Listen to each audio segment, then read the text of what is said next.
জয় নিতাই, রাধে রাধে। সাবুর নিয়ে এসছি খিচুড়ি। তো সাবুর পোলাও বলতে পারো, সাবুর খিচুড়িও বলতে পারো, মানে নানা রকমের সবজি দিয়ে একটা খিচুড়ি হয়। আবার আলু দিয়ে সেটাও পোলাও বলে, এটাও হয়। বাদাম দিয়ে, জিরে সম্বাদ দিয়ে। দেখো, গোপালের প্রসাদ। জয় নিতাই, রাধে রাধে।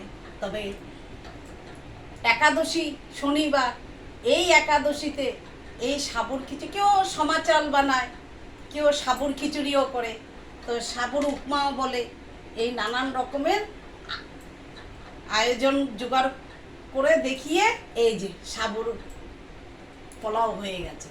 তবে একটু জয় নিতাই, রাধে রাধে, একটু টেস্ট করে দেখি জিনিসটা কেমন হয়েছে।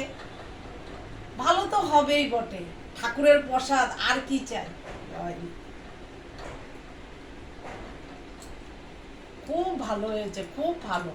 লবণে, ঝালে, মশলায় কিচ্ছু বাটা মশলা দিতে হবে না, একদম সব জিরা সম্বাদ দিয়ে। আর যা মশলা, ধনিয়া পাতা, কারি পাতা, টমেটো, যে টমেটো দিলে টমেটো, লেবুর রস দেবে, হ্যাঁ, আদা লেবুর রস, একদম জমে যাবে খাবারটা।